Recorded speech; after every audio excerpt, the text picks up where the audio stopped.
Merry Christmas, everyone. I know Christmas has just gone by and 2025 is just around the corner waiting for us to open our doors and welcome this new year. But it's also a time to set the tone for a productive, balanced, and a successful year. By focusing on these areas, from the very beginning, you can actually create a momentum and build strong foundation for both your personal and your professional growth. I know at the beginning of this month, I shared with you some of the things that you need to reflect upon how your year went by so that you're able to set some actionable goals for the year 2025.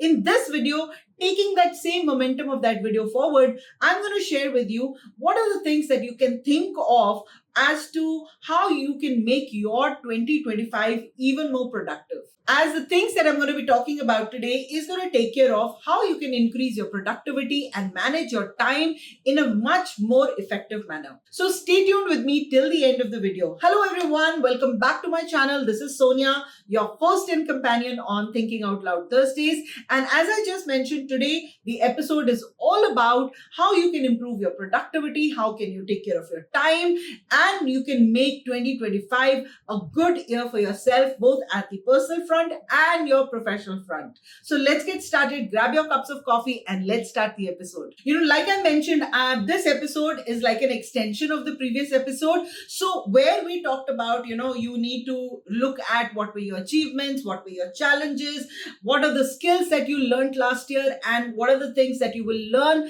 in the year 2025. And hence, taking it forward from there, first thing to look at is what are your goals for the year 2025? What are your clear, actionable goals? Because if you do not plan your goals for the year 2025, the year starts, with the first Jan comes in and your second Jan. And, when you realize, the whole month has gone by and you've not even done anything and the whole month went by. And similarly, the first quarter will go, the second quarter, third quarter, and you'll get busy with your day-to-day life, both at work and even at your personal front. So it's best that your last week of the year 2024 or maybe the first week of your 2025, you should spend into looking at what are your clear actionable goals for this year. So define them with complete clarity, which align with your personal and your professional life. And make sure that these goals are SMART, which again I mentioned in my previous video as well, which is something which is specific, something that can be measured, something that is achievable, relevant, and is time bound. So if you think that, you would this year, you want to increase your salary or you want to increase your income, then you need to put a number to it. You would like to increase your monthly revenue by say 20% or 30%. And how would you do that? So have a goal that is time bound. Instead of saying that I want to be productive this year. Now, it's a very good goal to be productive, but in which area would you like to be productive? You can say that I will be completing minimum three tasks in my to-do list. I'm going to finish it every day and then see whether you're actually doing that or not. Because here you made it a very specific, relevant, measurable, everything. You've taken care of the SMART criteria and you put a goal for yourself.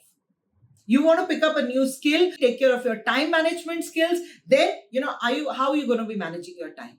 So, which means that every day I'm going to make sure that I'm going to be finishing at least 50% of my to-do list is going to be over. I'm going to make sure that my deadlines are met. 80% of the deadlines I meet this month, because only then you will be actually relevant to whatever is the goal that you're keeping for yourself. If you think that, your goal is that I want to get a promotion this year, I want to get into the leadership role, then keep that in mind that, by when would you like to have this promotion? You would like to have this promotion by the Q3 of 2025, which means around October, November, December, when your appraisals are happening, you would like to target for a leadership role or you would like to get promoted. Then from Jan itself, start making some changes in your life. Start putting some time aside to learn new skills which will help you in your leadership role. So will you take up some new course? Do you want to actually get somebody to mentor you for a few hours every week? So figure out how will you achieve that goal as well. And best is to write down these goals on a piece of paper print it out and paste it where you can see it on a daily basis, because that will keep inspiring you that this is my goal, I have to achieve it, am I on track or not, and it'll keep you awake all the time. Next, you need to create a detailed action plan for yourself, because if you've kept a goal but you don't have an action plan, then that goal has no meaning. Here you need to break down your main goals into smaller milestones or smaller steps, and that ways it's very easy for you to then track your progress. That will also help you with your quarterly and your monthly planning. So if you think this year my personal target is that I want to save so much money by the end of the year. Now that is your target, that by December, I need to have this much money in my savings account. And for doing that,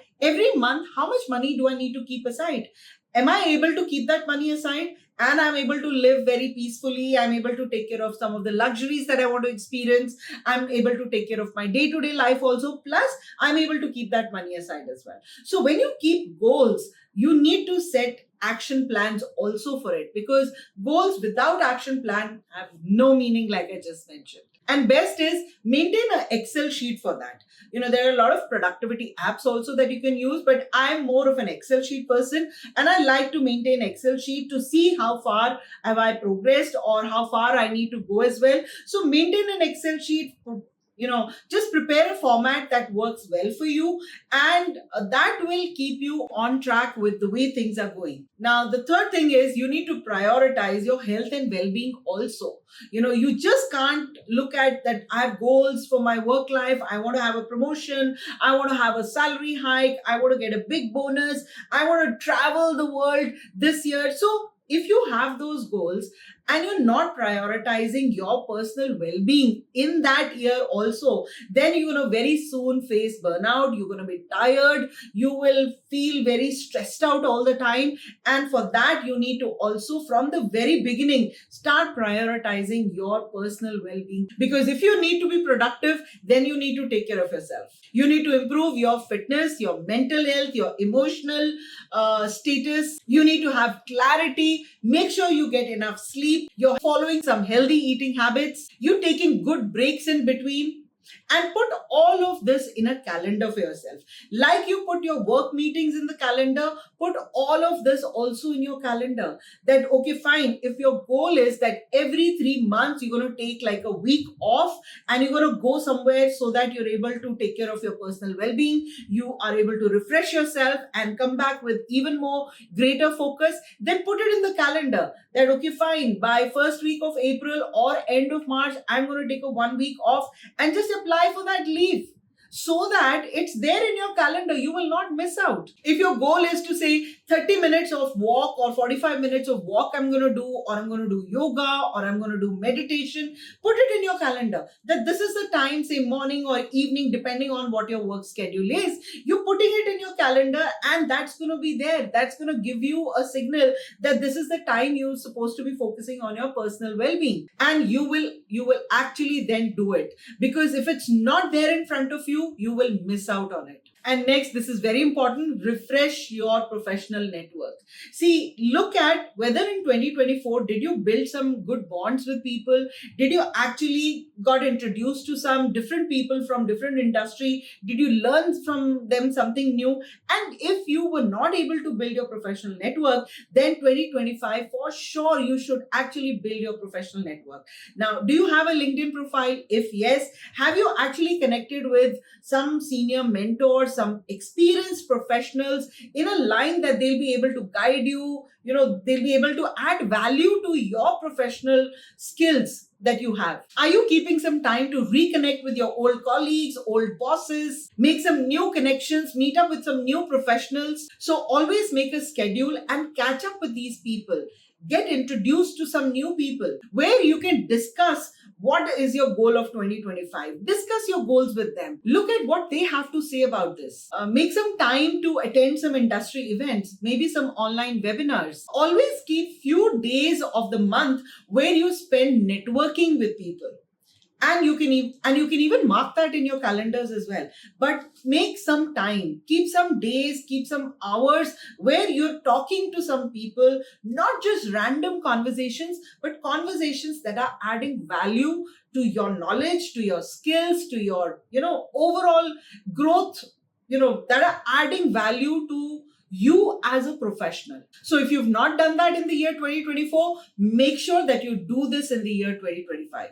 Now, this thing is very common. We often ignore this thing. If we have to start planning for our tax deductions, or just when the year is coming to an end is when we start taking all the policies or some new investments that we have to make to in order to save tax. What we do is we do it towards the end of the year. Now, if you have to organize your finances, make that as a rule that in the beginning of the year, you're going to look at where all you need to invest your money to save tax, where all you need to take some policies, or you need to plan a holiday. Okay, so I need money for that. How much do I need to save money? How much do I need to do I need to create an emergency fund? Yes, the answer is yes. You need to create an emergency fund for anything that any kind of unforeseen circumstances that you face in that year, so that you're ready financially for it. So yes, you need to create an emergency fund. So how much of the emergency fund you need?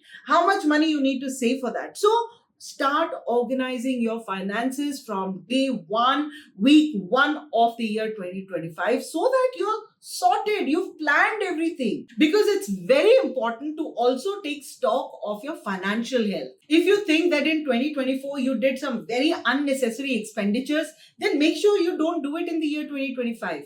Cut down all your unnecessary expenses. If this year your goal is going to be that you want to buy a new car, or you want to invest in a home, or you want to go for a nice holiday, then you need to save for that. You need to figure out your finances, and that you can only do it when you start doing it from day one of the new year. Next is focus on your skill development. It's very easy to say that I don't find the time, I want to pick up that skill, I want to upskill myself, I want to learn that, but I don't have the time. You need to manage your time. If you want to do it, you will be able to do it. You will be able to find ways of picking up those skills. So focus on your skill development as well in the year 2025. Look at what are your top 3 skills or 2 skills or 5 skills that you want to actually improve upon. And how will you do that?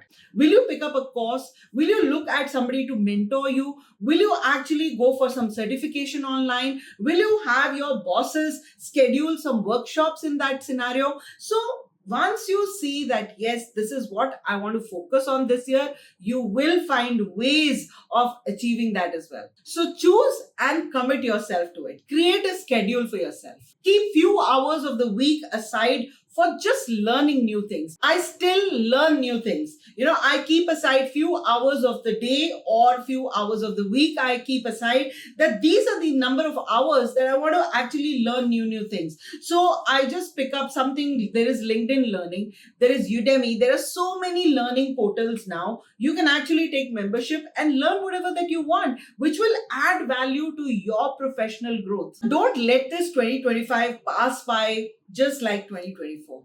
Do something different. And with this, learn how to say no. If you already know how to say no, then it's fine. But if you don't know, you've got so much of work on your plate and it's overwhelming for you, learn to say no. When you're getting some additional work from your bosses, from your colleagues, that can you help me with this? Can you help me with this meeting? Can you join this meeting? So if you're already too worked up, learn to say no. Set boundaries and don't overcommit yourself. Be very straight, but be honest. Clearly state your intentions. What are your intentions? Like, for example, I'm unable to take this project right now as I have too much work on my plate, but I'd like to help with this project at a later time when my work has finished. And please avoid apologizing or feeling guilty about it, because you are not taking up that project because you already have so much to do. You'll not be able to focus on your work if you keep adding more and more work onto your plate. So please stop feeling guilty for it. And don't apologize. Instead, you can offer some alternatives. Like, I cannot do this meeting on Tuesday as I have prior commitments. But however, if it's okay with you, we can do this meeting on Thursday as I'm available on Thursday. Now, what you're doing is you're not trying to overcommit by saying, okay, fine, I'll somehow manage myself for Tuesday also. But you're very clearly stating that Tuesday is a busy day for me, but Thursday looks better for me. So if Thursday works, I'm available. So be firm, but don't get aggressive. Explain the reason why you're declining, why you're saying no. I'd like to help. I'd love to help you on this, but I'm already overcommitted. Perhaps we can reschedule this for next week. How does that sound?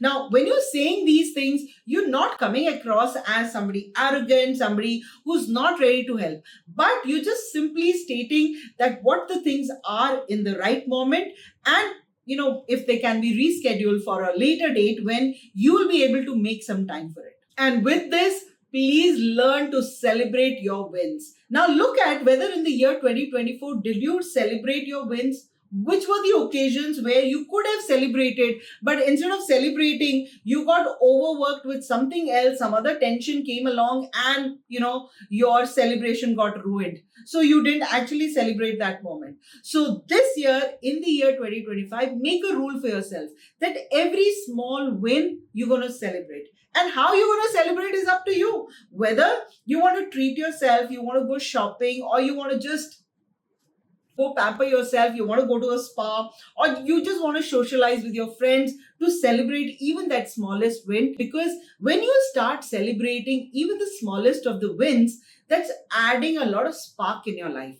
That is motivating you to look forward. See, there is already enough tension in our lives, right? Both at the personal and the work front. So when we get an opportunity to celebrate even the smallest milestone that we've achieved, we should not let go of that. Because in our subconscious mind, when we start celebrating even the smallest milestone, that is boosting our morale, that is making us look at the positive side of every situation, that is giving us a little break that we need also, right? So please start celebrating even the smallest of the win that you will get in the year 2025.